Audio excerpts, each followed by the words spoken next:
Seja muito bem-vindo, estudante de Mato Grosso. Aqui é o professor Mohamed, professor de Física, e faço parte da equipe do projeto Pré-ENEM Digital Mato Grosso.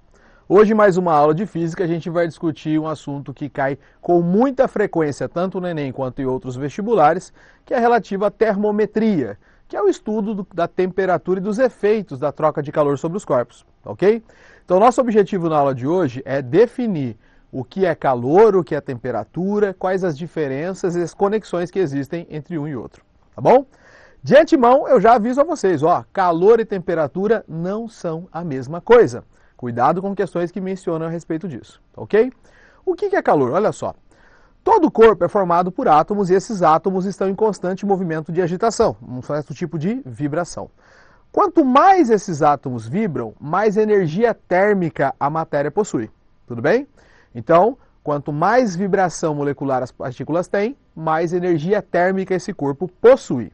Agora, quando essa energia térmica está migrando de forma espontânea de quem tem mais para quem tem menos temperatura, esse fluxo de energia térmica a gente chama de calor. Então, põe na tela, Edu. O que é calor? Calor é a energia térmica em trânsito que se transfere de forma espontânea do corpo de maior temperatura para o corpo de menor temperatura. Volta para mim, Edu. Então, se eu tenho alguém com mais temperatura e alguém menos, a energia vai migrar de quem tem mais para quem tem menos de forma espontânea e vai chegar o momento que a temperatura dos dois vai se equiparar. E a gente chama isso em física de equilíbrio térmico. Dois corpos em equilíbrio térmico têm a mesma temperatura, logo não vão trocar calor, tá bom? Então cuidado com questões que digam, por exemplo, que determinada substância possui calor. Não, o que a gente possui é uma grandeza física chamada de temperatura. Calor é energia térmica migrando de alguém para alguém, tá ok? Então, por exemplo, aqui eu coloquei nesse sistema dois objetos com temperaturas diferentes. Observe que o objeto A está a 80 graus, enquanto o B está em apenas 10 graus. Dessa forma, esse fluxo de energia térmica de A para B, a gente vai chamar de calor. O calor, ele pode também provocar duas coisas: alteração na temperatura e alteração no estado físico da matéria. Por exemplo, põe na tela, Edu. Quando uma substância sai do estado sólido para o estado líquido e em seguida para o estado gasoso, essa substância recebe calor, que vai ser representado pela letra Q maiúscula, que significa quantidade de calor trocado. Quando a substância recebe calor, nós temos um processo endotérmico. Por exemplo, a passagem do estado sólido para o estado líquido, que é um processo endotérmico chamado de fusão, do líquido para o gasoso, vaporização.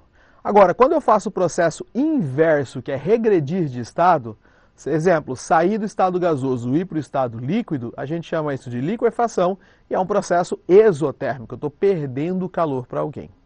Do estado líquido para o estado sólido é a solidificação, ok? Existem algumas substâncias que conseguem migrar diretamente do líquido para o sólido, que conseguem migrar diretamente do sólido para o gasoso. Corrija aí, por favor. Migrar diretamente do sólido para o gasoso. E essa transferência do sólido para o gasoso direta, ela é chamada de sublimação. Quem sofre esse efeito? Por exemplo, a naftalina, que é aquele veneninho de barata que de vez em quando a mãe coloca no guarda-roupa, tá bom? Ela sai direto do estado sólido para o estado líquido, ok? Bom, volta para mim, Edu. Então, o calor, ele pode impactar na temperatura e essa pode alterar o estado físico da matéria. Existem vários estados físicos da matéria, mas a gente estuda essencialmente três para a prova do Enem, que é o estado sólido, o estado líquido e o estado gasoso. Se a gente pudesse observar microscopicamente, eu ia perceber que no estado sólido as partículas estão fortemente ligadas. No estado gasoso, um pouco mais fracamente, e comparado com o estado líquido. Nesse caso, quando você transfere energia de um corpo para outro e você altera o estado físico da matéria, o que você está fazendo, na verdade, é gerando uma desagregação molecular. Estado gasoso, as partículas estão muito dispersas, estado sólido, elas estão mais compactadas uma com a outra. A força de ligação entre elas é maior. Tudo bem? Tanto é que você vai pegar um bloco de gelo, por exemplo, e tentar afundar esse bloco de gelo com o seu dedo, é difícil. Agora, se for água líquida, que é um estado com desagregação molecular, é mais fácil, tá bom?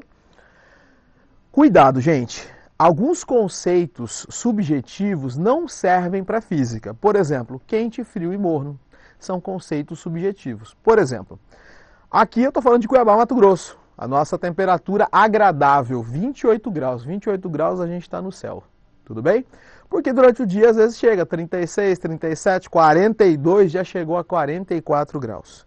Então a gente está acostumado com essas temperaturas elevadas. Agora, imagina uma pessoa que vive, por exemplo, no deserto do Saara, acostumado com 50 graus. Se eu coloco essa pessoa para ficar submetida a 38 graus, para ela vai estar tudo bem, está tudo ótimo. Em compensação, alguém que é acostumado a viver em ambientes muito frios, com 35 graus já vai sentir muito calor. Então, quente, frio e morno são conceitos apenas subjetivos, não servem para medir a temperatura. Tá claro isso? Cuidado, viu? Bom, o calor, como eu falei para vocês, ele é uma forma de energia. E a gente sabe que toda forma de energia jamais pode ser criada nem destruída, ela só pode ser transformada. O calor, por ser uma forma de energia em trânsito, eu posso transferir de um corpo para outro, mas eu não posso simplesmente desaparecer com o calor. Sempre tem que ter alguém recebendo e alguém fornecendo essa quantia de calor. Dessa forma, o que a gente pode perceber é o seguinte, põe na tela, Edu. Imagina que você tem aqui um objeto e você consegue fornecer energia térmica para esse objeto. Você vai fazer as partículas desse objeto vibrarem mais. Isso vai fazer com que aumente a sua temperatura. A temperatura, gente, é uma forma da gente verificar o grau de agitação das partículas. Presta atenção, anota aí, ó. Temperatura está relacionado com o grau de agitação das partículas. E quanto maior a temperatura, mais as partículas estão agitadas, logo mais energia cinética essas partículas possuem. Vem para mim, Edu. Então veja, quando você diz que está aumentando a temperatura de um corpo, você está fazendo as partículas desse corpo ganhar mais energia cinética. E uma forma de verificar essa agitação é justamente a temperatura. Então, a temperatura, gente, é uma forma de você descrever no universo macroscópico algo que está acontecendo no universo microscópico.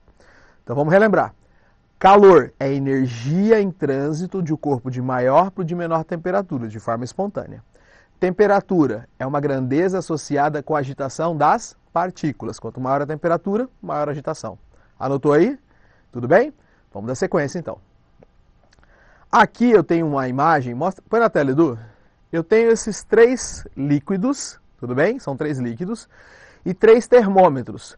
Repara que a temperatura está aumentando da sua esquerda para a direita. Consequentemente, eu entendo que a agitação molecular também vai estar aumentando. Pensando nisso daí, um famoso físico chamado William Thomson, conhecido como Lord Kelvin, ele percebeu que, além da escala Celsius, que é usada na maior parte do mundo, ela não era muito precisa. Por quê? Quando Celsius atribuiu aqueles valores de 0 e 100, foram valores aleatórios para o ponto de fusão e ebulição da água. Kelvin encontrou essa relação entre temperatura e agitação molecular. Então ele percebeu o seguinte, se quando eu baixo a temperatura de um corpo eu faço as partículas ficarem mais lentas, existiria um valor mínimo de temperatura possível, que seria o momento em que eu faço essas partículas pararem, elas ficam tão lentas e param. E ele chamou essa temperatura de 0 Kelvin, tudo bem? 0 Kelvin. E esse 0 Kelvin é chamado de zero absoluto e ele equivale a menos 273,15 graus Celsius. O que significa isso na prática? Põe na tela, Edu. Que não existe temperatura no universo, presta atenção, não existe temperatura no universo abaixo de menos 273,15 graus Celsius. Tudo bem? Porque esse seria um estado hipotético em que as partículas estariam paradas. Professor, por que ele é hipotético? Porque mesmo com a nossa tecnologia hoje em dia, os cientistas não conseguiram chegar até esse número. Muito perto eles já chegaram, mas nunca conseguiram chegar nesse número, por isso é o estado hipotético. Ele fez uma previsão matemática de qual seria essa temperatura e até agora tudo aponta que ele está certo. Tá bom? Mas a gente, experimentalmente, os cientistas não conseguiram chegar nessa temperatura. Então veja, existe um número mínimo para a temperatura, que é menos 273,15 graus Celsius, e Kelvin resolveu batizar essa temperatura como 0 Kelvin, que é o zero absoluto. Então, quando alguém falar com você sobre o zero absoluto, é a menor temperatura teoricamente possível. Tudo bem? Põe na tela, Edu. Zero absoluto, portanto, é teoricamente a temperatura mais baixa possível no universo. Ela vale 0 Kelvin ou menos 273,15 graus Celsius. Geralmente, o vestibular aproxima isso para menos 273, tá? Então pode aparecer 273, 273,15, não tem problema. Agora, atenção. Um sistema, quando está na temperatura de zero absoluto, ele ainda possui um nível de energia segundo a mecânica quântica. Por quê? Porque ainda existe matéria, e matéria equivale também à energia, tá? Mas isso é um assunto para a próxima aula. Vamos ficar com esses dois primeiros tópicos, tudo bem? Não há temperatura menor que menos 273,15 graus Celsius e menor do que 0 Kelvin. Então, dessa forma, a gente pode perceber o seguinte. Se eu coloquei dois objetos, um vai doar calor, o outro vai receber esse calor, vai chegar o momento que a temperatura dos dois vai equilibrar. Agora, você viu que toda hora eu estou falando que o calor vai de forma espontânea de quem tem mais para quem tem menos. Eu consigo até fazer o inverso, só que isso daí vai ser um processo forçado. É o que acontece, por exemplo, no ar-condicionado. Ele retira o ambiente de um ambiente que já está numa temperatura mais baixa e rejeita esse calor para um ambiente que tem uma temperatura mais elevada. No caso, seria a parte de fora da sua casa, da sua residência, de onde você estiver, tá? Isso é um processo forçado porque você tem que gastar energia elétrica para que isso aconteça. Não é um processo natural, ele é forçado. Bom, então os corpos eles vão trocar calor até o momento que a temperatura se equipare. E a gente chama isso de equilíbrio térmico. Então veja só, se eu tenho um corpo com uma temperatura mais elevada e outro com temperatura mais baixa e eu possibilito essa troca de calor, o fluxo vai de forma espontânea de quem tem mais para quem tem menos, até o momento do equilíbrio térmico, tá ok? Coloquei para vocês alguns testes para a gente fazer para ver como é que você assimilou o conteúdo dessa aula. Então vamos lá? Olha só, questão número 1. Põe na tela, Edu. Assinale a alternativa que define de forma correta o que é temperatura. Item A. É a energia que se transmite de um corpo a outro em virtude da diferença de temperatura. Item B. É uma grandeza associada ao grau de agitação das partículas que compõem um corpo. Quanto mais agitadas as partículas de um corpo, menor será a sua temperatura. Letra C. Energia térmica em trânsito. Letra D. É uma forma de calor. Ou letra E de escola. Uma grandeza associada ao grau de agitação das partículas que compõem um corpo. Quanto mais agitadas as partículas de um corpo, maior vai ser sua temperatura. Gente, repare aqui que nós estamos definindo o que é temperatura. Eu não estou definindo o que é calor. Temperatura é o que então? É uma grandeza associada ao grau de agitação das partículas. Letra E de escola. Então, cuidado para não confundir o que é calor com o que é temperatura. Tudo bem? Questão número 2. Põe na tela, Edu. Assinale a alternativa que define corretamente o que é calor. Trata-se de um sinônimo de temperatura de um sistema? Jamais, são coisas diferentes. Letra B. É uma forma de energia contida nos sistemas? Jamais. Lembre-se, ninguém possui calor. O calor pode ser transferido de um corpo para outro apenas. Letra C. É uma energia em trânsito de um sistema para outro devido à diferença de temperatura entre eles? Sim, essa é a resposta correta. Energia térmica em trânsito é o que define a nossa temperatura. Tudo bem? Pessoal, me despeço de vocês, espero que você tenha gostado da aula, entendido bem a diferença do que é um e do que é outro. Eu espero vocês no nosso próximo encontro. Boa semana a todos, bom descanso e até mais.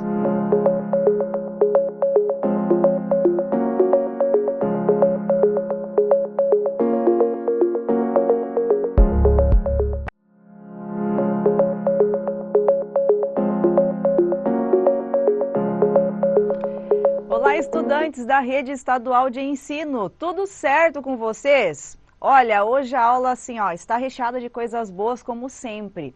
E a aula de hoje eu vou direcionar um pouquinho não, gente, muito para redação e para repertório. Eu sou a professora Miriam, de língua portuguesa, e eu espero que você aí já me conheça de muitas aulas, porque eu tenho certeza que você está assistindo, acompanhando a todas as nossas aulas aqui do Pré-ENEM. Está com um caderno na mão? Você está com caneta na mão? Eu quero que você anote essas dicas que eu vou passar para vocês hoje. O tema da aula de hoje é Tecnologia e Humanidade, os dilemas do futuro. Professora, mas o que tem a ver isso com a minha vida de língua portuguesa, com redação? É agora que entra o pulo do gato. Nós vamos abordar então, gente, 3 obras e eu quero que você anote aí no seu caderno, ó, essas 3 obras. A primeira obra é um livro de 1900, o nome do livro é 1984, de George Orwell. Escreve isso aí, porque você não pode esquecer, essa informação é muito importante. Então, ó, livro 1984, de George Orwell. A série de Black Mirror, só que você vai pegar aí episódio 1 da 3ª temporada, e o nome desse episódio se chama Nosedive. Ok? Então, ó, primeiro episódio, 3ª temporada de Black Mirror, e aí você vai colocar Nosedive. Ah, professora, não lembrei aí de Nosedive, mas pelo menos tem que saber que é o primeiro episódio da 3ª temporada. E a terceira obra que vamos ver é um quadro, uma tela, que chama O Triunfo da Morte. Ó, O Triunfo da Morte, e ela foi pintada em 1562 por Peter Bruegel. Ó, Peter Bruegel, se escreve aí Bruegel. Anota, você não anotou? Dá print na tela, porque você precisa anotar isso. Por que, professora, que eu preciso anotar isso? Olha, a sua redação, né, do Enem, que é um texto dissertativo argumentativo, como você já sabe, você tem 5 notas, tá? Então você vai ser avaliado de 5 formas. E a sua nota 2, que a gente chama de competência 2, vai avaliar o quê? Ela quer saber, primeiro, se você sabe o que é um texto dissertativo argumentativo, tá? E se você consegue argumentar, dissertar, mostrar um ponto de vista. Segundo ponto, ela precisa saber se você entendeu o que é o tema, o que está sendo pedido ali, tá? Então, ó, sabe escrever um texto dissertativo argumentativo? Que mais? Você conhece a estrutura de um texto dissertativo argumentativo? Terceiro ponto, você sabe aí o tema, você conseguiu captar qual é o tema que está sendo tratado? Você tem uma opinião sobre este assunto? E aí que vem um ponto muito importante. Você tem repertório, você é uma pessoa que você tem conhecimento, assistiu a coisas, viu telas, livros, leu reportagens, assistiu a programas de televisão, escutou podcasts que vão dar embasamento para a sua opinião. Olha só que interessante. Então, não é só você escrever um texto e colocar no texto qualquer coisa. Você precisa apresentar elementos da sua vida que comprovem que o seu ponto de vista ele é válido. Então, não é só você chegar lá na hora da redação e você colocar que eu sou contra, eu sou a favor de tal coisa. Ou simplesmente você só colocar lá apresentar dados, né? Não é só isso. Você precisa mostrar que você tem elementos da sua vida que você consegue conectar, linkar ao tema proposto aí pelo INEP, ok? Isso então trata a competência 2. Como uma forma inteligente de você estudar para a redação, gente, do Enem, para você se preparar, você precisa ter, então, os repertórios socioculturais. Então, o que você vai utilizar de embasamento da sua vida, o que você assistiu, é o seu arcabouço cultural em prol do seu ponto de vista. Então, o que você precisa pensar? Eu preciso organizar a minha cabeça por temas. E aí eu vou ter obras que, se cair sobre este assunto, eu tenho ali uma obra que eu já estudei previamente e eu vou saber utilizar este conhecimento, esse repertório para defender o meu ponto de vista. O que eu recomendo, não só eu, como vários outros professores de redação, recomendam que você estude por eixos temáticos. Então, por exemplo, dentro de tecnologia, a gente pode ter vários temas dentro desse assunto tecnologia. Pode ter vários temas. Então, eu preciso ter um repertório dentro de tecnologia, né? Então, se cair qualquer coisa sobre tecnologia, eu vou utilizar o livro tal, o filme tal e a série XYZ, ok? É isso que você tem que pensar. Então, é interessante, nós estamos agora em abril. você precisa ter um caderninho de repertórios. Então aí o ChatGPT é bom para isso, tá? A aula que você vai assistir hoje, está assistindo hoje, é sobre isso, é sobre repertório. Então você tem aí eixos temáticos, pode ter mais coisas, mas esses aí são os principais, já está de bom tamanho. Tecnologia, saúde, cultura, educação, meio ambiente, segurança, diversidade e inclusão, economia e política, esporte e cidadania. Então, dentro de cada guarda-chuva desse aqui, você pode ter aí vários temas de redação. Só que em qualquer tema que caia, eu posso utilizar o mesmo repertório. Então, isso é estudar de modo inteligente para a redação do Enem, ok? E aí, pensando na sua nota da competência 2. Muito bem, a aula de hoje, então, que é sobre tecnologia, ela pode se encaixar tanto em tecnologia, também sobre ali guarda-chuva de saúde, se nós falarmos em saúde mental, e também pode te ajudar ali sobre cidadania, tá? Então, você pode utilizar essas 3 obras em, no mínimo, aí uns 2 ou 3 eixos temáticos que venham aí ser abordados na sua redação, ok? Então vamos lá. Ó, a gente tem que pensar então sobre os pontos positivos. Primeiro vamos refletir sobre tecnologia e sociedade. Então a gente pode aí pensar que a tecnologia ela facilita muito a nossa vida, né? O que ela traz de positivo para nós.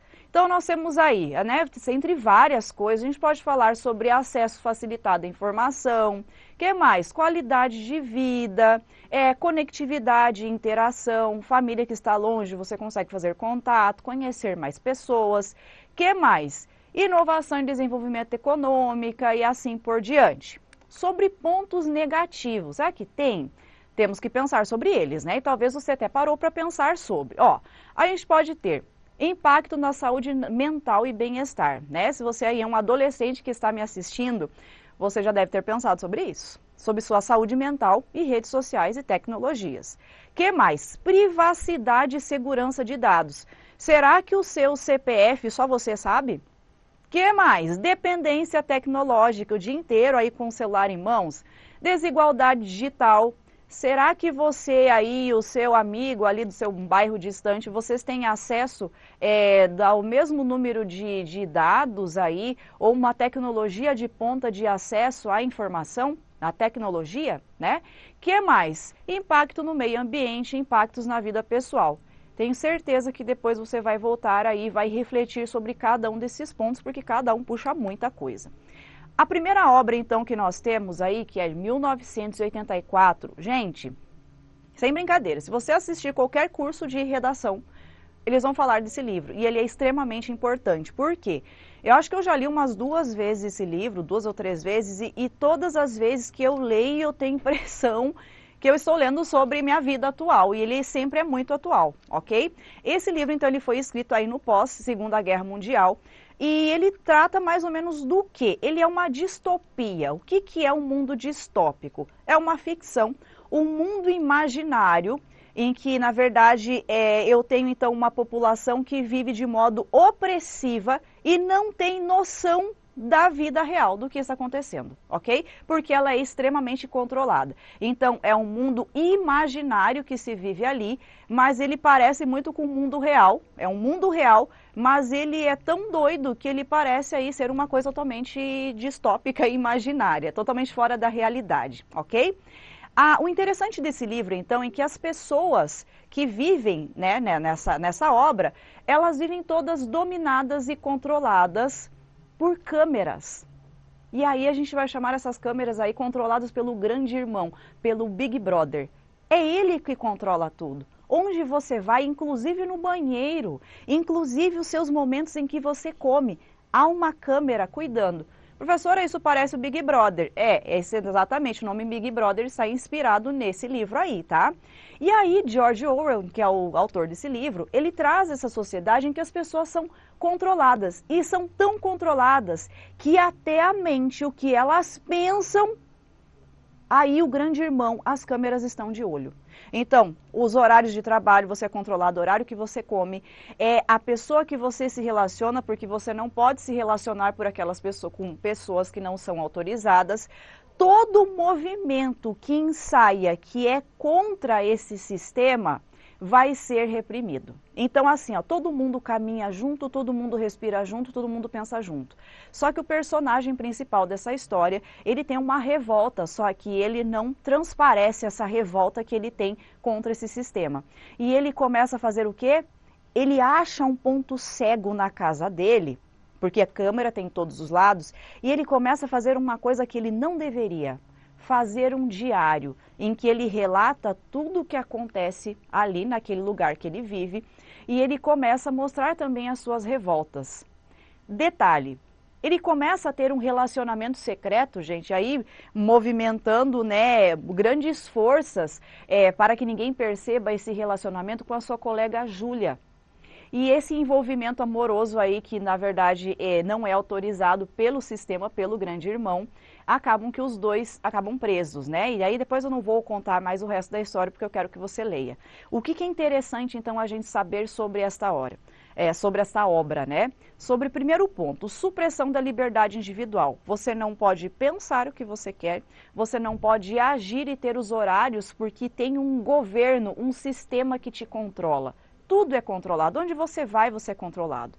Que mais? Controle do pensamento e da memória. Você não tem liberdade para expressar o que você quer. Então, eu não posso ir a uma rede social ou aí escrever uma coisa que eu penso que eu sou contra uma determinada coisa aí, uma determinada conduta das pessoas ou do governo, porque isso é proibido. Tá achando muito parecido, gente, aí com a vida que a gente vive? Não sei, né? Sobre ser controlado em rede social por alguém que vai lá e não concorda com o que você diz e aí tenta te reprimir? Não sei, né, gente? A gente tem que pensar sobre isso. Que mais? A gente também pode pensar sobre esse livro, sobre autocensura e conformismo. Então, as pessoas são tão tolhidas pelo grande irmão, elas não podem pensar qualquer coisa que vá contra o que o sistema impõe, que elas simplesmente acabam abaixando a cabeça e aceitando o que acontece ali, tá? Então, assim, são temas extremamente importantes que a gente tem que pensar sobre, talvez, como que nós estamos caminhando atualmente na sociedade. Outro ponto muito interessante, sobre relevância na atualidade. Edu, coloca na tela, esse ponto eu quero ler com vocês. O livro, então, alerta sobre os riscos da tecnologia quando usada para vigilância governamental ou corporativa, algo que se tornou mais relevante com o avanço da internet, redes sociais e inteligência artificial. Esse controle excessivo que nós temos aí. Edu, volta aqui para mim, por favor. Então, o que nós temos, gente, que é muito interessante? Hoje, todos os nossos dados, eles estão cruzados, né? Professor, mas isso é ruim? A gente precisa refletir sobre isso, sobre esse controle. Será que às vezes é excessivo ou estamos caminhando para algo que é excessivo? Temos que pensar sobre o assunto. Segunda obra que eu quero que vocês vejam. Gente, essa aqui também, assim, você vai demorar 40, 50 minutos para assistir esse episódio, ele é muito importante. E se chama Nosedive. Não sei escrever Nosedive, professora. Então, aprenda a escrever pelo menos Black Mirror, tá? O que nós temos, então, nessa história aí de Black Mirror? As pessoas, então, nessa sociedade em tons pastel. Todo mundo é muito bonito, todo mundo é muito simpático, todo mundo é muito bonito. E eles têm uma lente especial nos olhos em que, quando eles têm contato com uma outra pessoa ali da sociedade deles, nesse futuro, que a gente não sabe mais ou menos quando que a gente vê logo ao lado da foto da imagem dessa pessoa, tem uma avaliação. Qual que é a pontuação, o score dessa pessoa? Então, de 0 a 5, como que ela é avaliada pelos outros? E aí a Lacey, que ela está em ascensão, ela é uma 4.2, ela quer muito morar num apartamento chiquíssimo, e ela começa assim a ter um comportamento, né, a aumentar um comportamento, reforçar um comportamento para ser aprovado e aumentar a sua pontuação, seu score. Porque para comprar esta casa, né, no apartamento, uma casa que ela deseja muito, ela precisa ser no mínimo 4.5. Então, esse ambiente gerado é um ambiente de falsidade absurda, né? Em que todo mundo ali se comporta de um jeito muito falso, tudo é muito artificial, mas que todos querem aí uma nota excelente. O que nós temos aí neste episódio de Black Mirror? Primeiro, a busca desesperada por aprovação. Gente, a gente teria horas falando sobre isso. O que hoje nosso comportamento tem sido em rede social, às vezes de manipular uma realidade que você nem está vivendo porque você quer aprovação social. Que mais? Exclusão digital e social. Então, olha só, se você não se comporta daquele jeito que a sociedade aprova, se eu não faço viagens mirabolantes, se eu não estou em festas o tempo todo, eu vou ser excluído. Eu sou aí um relegado da sociedade porque eu não tenho essa aprovação pelas pessoas que convivem comigo. Isso é muito interessante. Que mais? Outro ponto que nós temos é a pressão pela perfeição, né? Então, se nós pensarmos na questão de corpo, a pressão de você se enquadrar em um determinado padrão estético, isso é muito complicado. E várias outras coisas aqui que a gente puxaria muita coisa, né, gente? Por exemplo, só voltando aqui um pouquinho, se nós pensarmos, talvez você, como adolescente, como que hoje você se enxerga? Nesta sociedade, como que você se acha uma pessoa que você está inclusa na sociedade que você está, né? Você é uma pessoa que você se sente oprimido a manter um determinado padrão ou seguir um determinado padrão? Então, este episódio ele fala sobre isso, sobre as pressões que o mundo digital ele gera na nossa vida e aí no nosso comportamento. E a terceira obra que nós temos aqui, também é uma obra lindíssima que nós ficaremos horas analisando porque tem muita coisa, tá? O nome dessa tela que foi pintada aí, um dedinho na Idade Média, em 1560 e alguma coisa, que esqueci o nome e a data, chama-se O Triunfo da Morte. Essa tela aqui, gente, tem muita coisa, que já vou pedir para aumentar aí para você. Olha que interessante. Essa tela, gente, vocês podem notar que no centro dela ela é escura. E a claridade, ela está nas beiradas da borda, estão nas bordas dessa tela, porque isso é intencional, tá? Então, o propósito é que o olhar de quem está vendo a tela é que mire no que tem em volta e não no centro. Agora eu quero aí, Edu, coloca na tela aí para vocês se enxergarem melhor. O que a gente pode ver? Tem muita coisa acontecendo, mas eu quero que vocês prestem atenção, então, lá em cima, que nós temos, então, uma caveira. Olha só, bem lá em cima, em cima da sua aba esquerda, você vai ver então duas caveiras, duas representações da morte tocando um sino. Gente, o que é tocar um sino? É o triunfo, a vitória. Eu consegui, eu ganhei. E a morte é que está tocando o sino, dizendo que ela ganhou, ela teve vitória sobre a vida.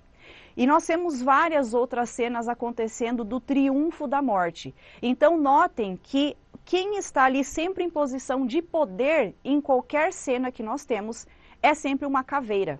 E aqui nós temos na Idade Média, se falava muito sobre dança da morte, que a morte é sempre retratada aí por imagens grotescas, sempre ali estava num tom de sátira, um tom de chacota sobre a vida. Então, você está se divertindo, você está feliz enquanto é vivo? Não esquece que quem tem poder sobre você sou eu, a morte.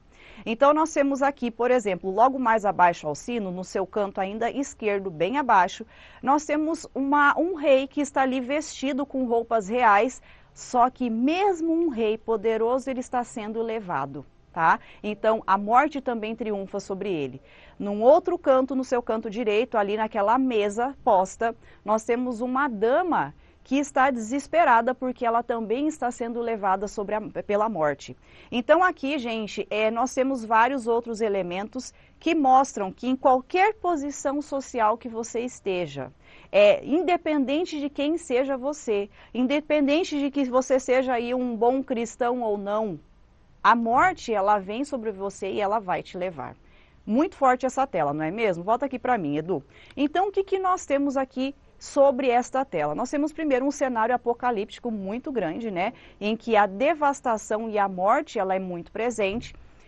E aí nós estamos falando talvez de um período de uma pós-guerra na Holanda, aqui, em que se retrata sobre a questão de como a morte ela era presente e como que ela dizimava o povo de modo muito cedo, né? Ceifava vidas de modo muito cedo nessa época. Que mais? A universalidade da morte. A morte ela vem para todos e ela não escolhe ninguém.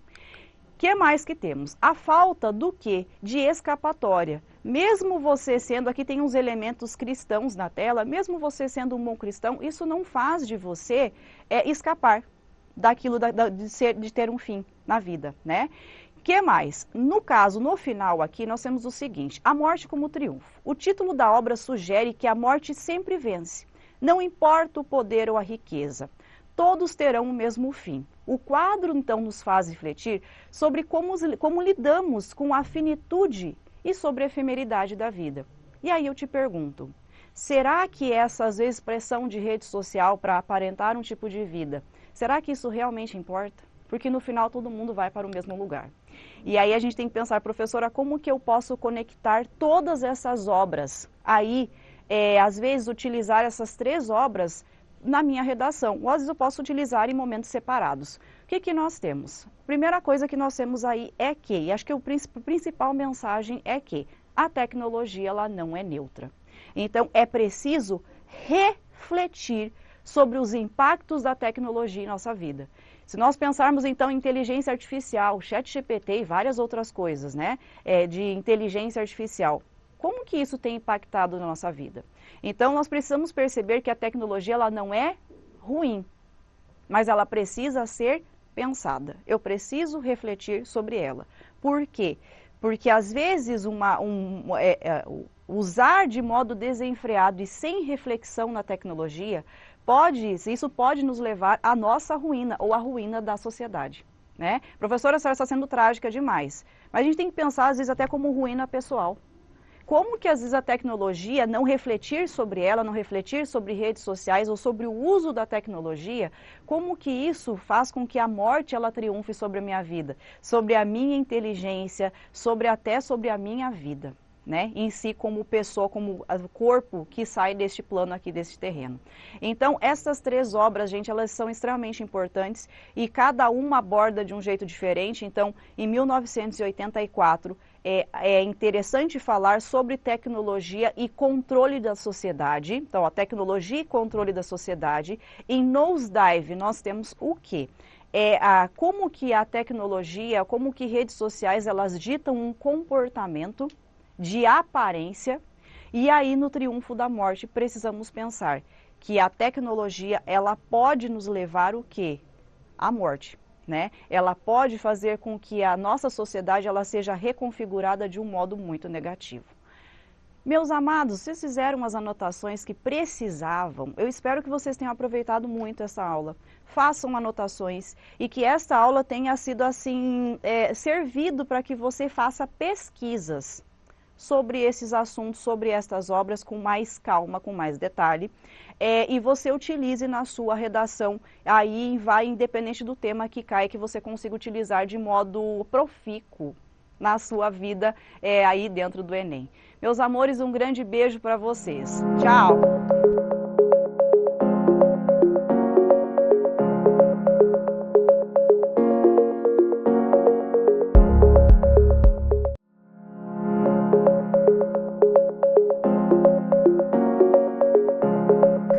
Olá galera do Pré-ENEM Digital de Mato Grosso, sábado de manhã, quem está vendo essa aula de primeira mão, está acontecendo nesse sábado de manhã, está estudando com a gente e teu progresso é prometido. Então, vamos trabalhar? Vamos lá? Mais uma vez, eu sou o Carlos Magno, sou professor de Biologia e a gente está com uma continuidade de trabalhos que começaram já desde 2 semanas atrás. Se você perdeu alguma aula, volta lá. Vai lá, assiste, está dentro do canal aqui, você pode acompanhar cada uma delas, acompanha com seu caderno, sua caneta, seu material de anotação, isso faz bastante diferença.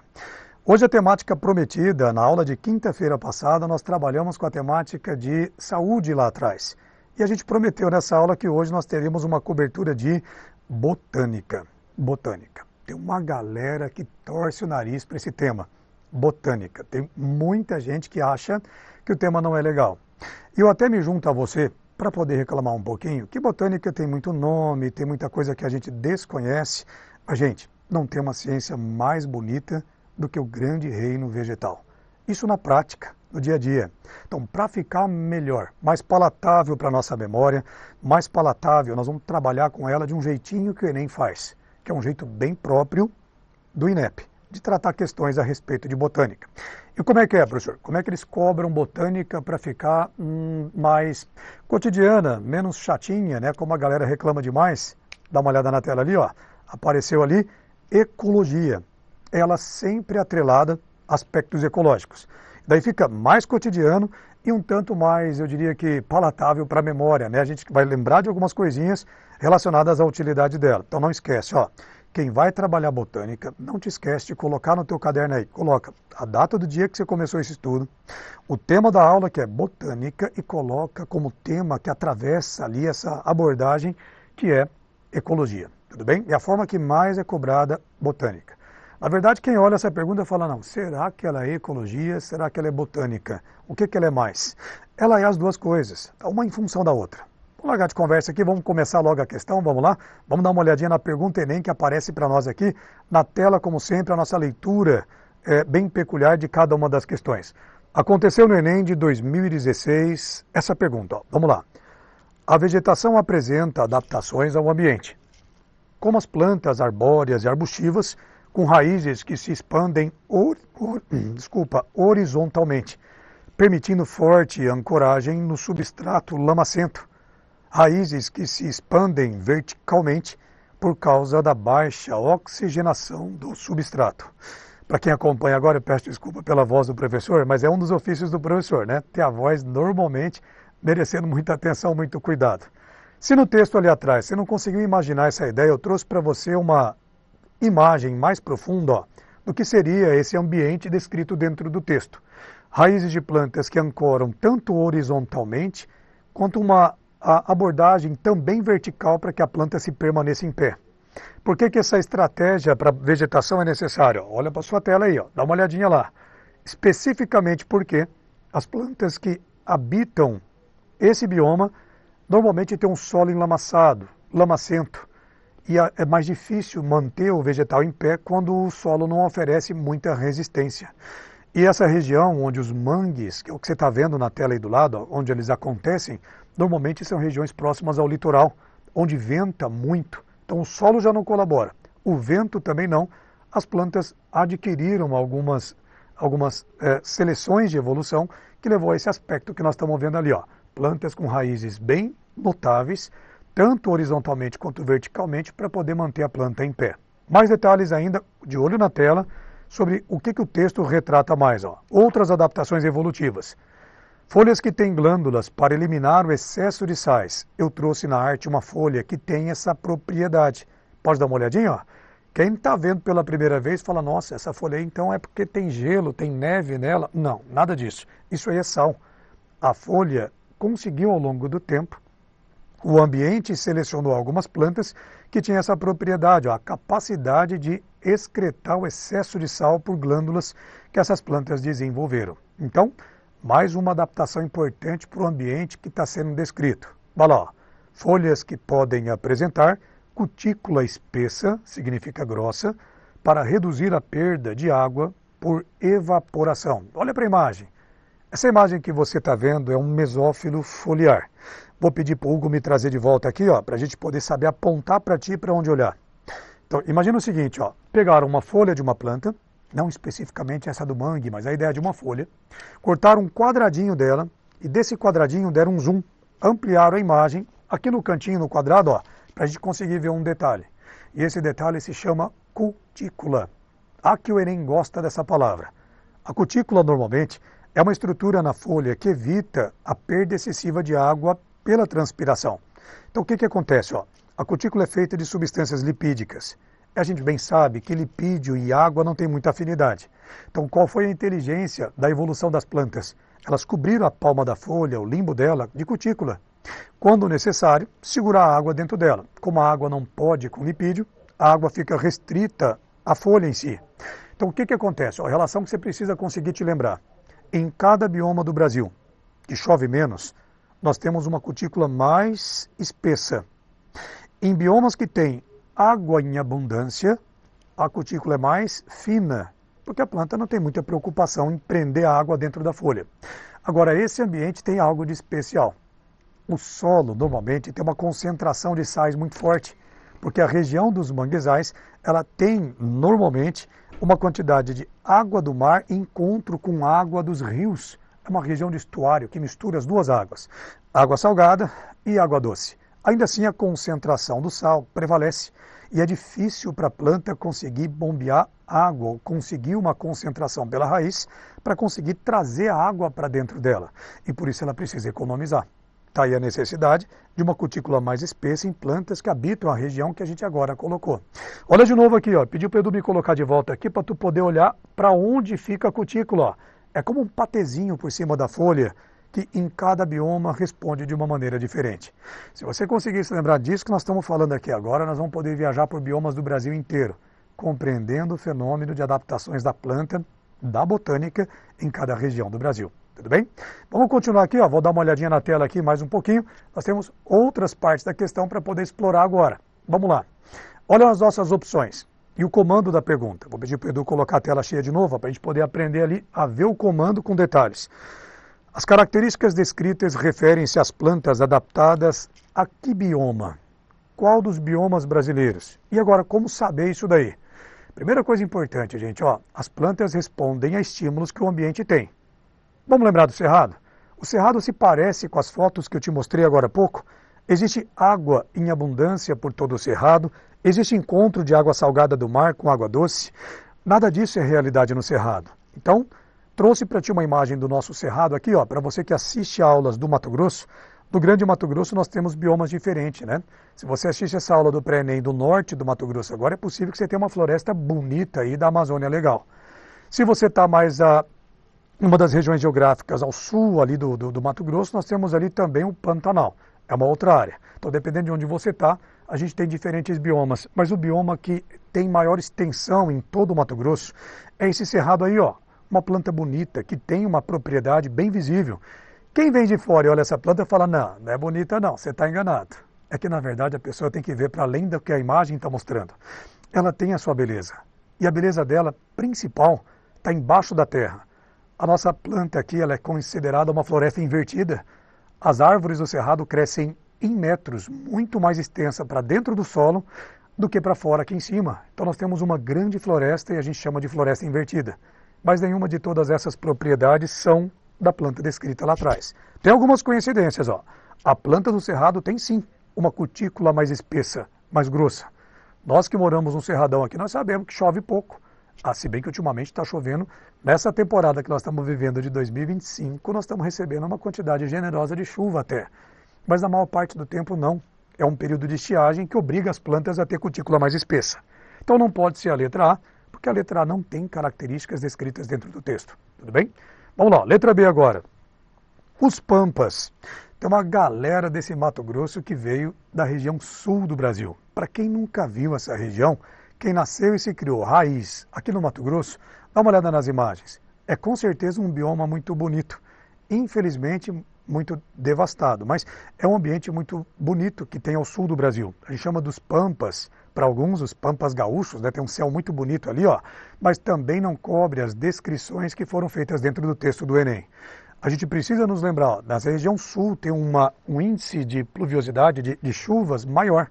Se chove mais, então a cutícula não precisa ser tão espessa quanto a cutícula das folhas que são do cerrado e também do manguezal, pela peculiaridade da salinidade. Então, estamos descartando a letra B, os pampas. E agora vamos voltar para o Mato Grosso e também para o nosso vizinho, o Mato Grosso do Sul. Ó.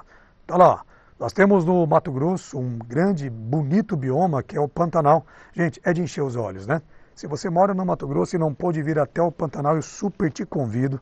Um ambiente que esbanja a beleza. Olha essa imagem, gente, ó. Isso aí é para a gente repensar bastante, né? Como que a botânica não tem sua beleza no meio desse universo todo? Não fica mais palatável? Não fica mais gostoso estudar botânica vendo na vida como ela é de verdade? Não, às vezes, como o livro tira um pouco da imaginação daquele que não tem muito conhecimento na prática. Então, ó, essa é a vegetação do Pantanal. Como coincidência das regiões de mangue, tem uma grande quantidade de água ali no solo, mas essa água, gente, ela até pode ter uma salinidade presente, mas nada se compara com a salinidade presente do manguezal. O manguezal tem água do mar mesmo, que se encontra com água doce. Então não pode ser o Pantanal também. As adaptações vistas não cobrem o Pantanal mato-grossense ou sul-mato-grossense. Chegamos agora, vai lá, fuleiragemzinha ali para poder tirar o Pantanal da tela e agora a gente tem que julgar o item D, o manguezal. Tá lá, para nós que somos do Mato Grosso, não é muito recorrente da nossa terra, ou não é muito comum que as pessoas tenham visitado os mangues, ó. Dá uma olhada em como é o mangue, gente, ó. O pré-ENEM trazendo para você imagens de todo o nosso grande país com os biomas que cobrem a nossa terra. Então, é do bioma brasileiro as características narradas lá dentro do texto, ó. Foi falado a respeito da raiz, deixa eu voltar, olha para a tela, vai lá, ó. Olha as raízes que foram mostradas. As raízes que têm essa cobertura para segurar a planta em pé apesar do vento e apesar do solo bastante mole. A outra adaptação que o texto do Enem cobriu são as glândulas de sal. Olha ali, gente, os pontinhos na tela, na folha, mostrando as glândulazinhas que excretam o excesso de sal. As plantas que vivem no manguezal precisam, para conseguir metabolizar o dia a dia dela, excretar o excesso de sal. Então está ali mais uma adaptação citada dentro do texto. E uma última abordagem, ó, na tela, lá em cima do desenho, pode ver ali em cima, ó, está na cor laranja ali, ou então quem não consegue perceber a cor, está escrito a palavra cutícula, mostrando ali, ó, essa cutícula tem que ser espessa em plantas do mangue para evitar que a planta tenha perda excessiva de água. Tudo bem? Então, temos a nossa resposta. Letra D, manguezal, é a resposta esperada. Mas não é porque a resposta certa aconteceu que a gente não precisa estudar o último bioma. Vamos na fé, gente. Vamos lá, vamos dar uma olhadinha. Mata de cocais. Quem já visitou mais para a região nordeste brasileira ali, ó, talvez tenha conhecido um pouquinho dessa característica de bioma. Tá vendo ali, ó, as matas de cocais. Ela é característico no Brasil, pode dar uma olhadinha no mapa ali, ó, mais do estado do Maranhão, do Piauí, nós temos uma faixa coberta pelas matas de cocais. Porque não pode ser, então, a resposta certa? Não tem características de alto índice de água, de salinidade, não exige da planta cutículas como a do manguezal. Ali nós temos outras adaptações que a planta consegue ter as matas do cocais, então não serve ao propósito do texto. Tudo bem? Então, pronto. Caracterizado, agora a gente volta aqui para poder ter nosso último contato. Apareceu mais uma imagem das matas de cocais ali do lado, ó. Para quem não conhece essa região do Brasil e nem conhece esse bioma, um pouquinho dele você viu aqui no pré-ENEM, viu com a gente, tá bom? Qual que é a nossa última missão, gente? Cada finalzinho de aula nossa, a gente costuma fazer o quê? A gente trabalha sempre com informações a respeito de como a galera que fez essa pergunta dentro do ENEM, como que a galera se sai, como é que eles vão em relação a essas perguntas. Quem acerta mais, quem acerta menos, então vamos a isso. Vamos lá. Na tela agora vai aparecer para nós o percentual de pessoas, vamos lembrar bem, isso é restrito a uma cor de caderno de cada questão do ENEM, e o número de pessoas que fizeram essa prova nesta cor, nesta edição, foi 37% dos alunos que tentaram acertar essa pergunta. Lembrando sempre que isso é uma referência, né? Tipo, nossa, e se mais pessoas acertarem? Para quem acerta é bom também. E se menos pessoas acertarem? Acertar nunca é ruim, é sempre bom. Mas a questão é que a TRI é um pouco menos valorizada para perguntas que muita gente errou. Significa que você acertou uma pergunta difícil. Aí é legal acertar todas, né? Porque você acertou difícil, as fáceis, então, tem que ser dominadas por você. Então, temos a nossa informação final nessa nossa aula de hoje de botânica. Nosso primeiro momento de botânica casado com ecologia aqui, mas não é o último, tá bom? Na próxima semana a gente está de volta. Eu vou esperar você com o seu caderno de anotações para a gente poder continuar os estudos de biologia. Até logo, galera.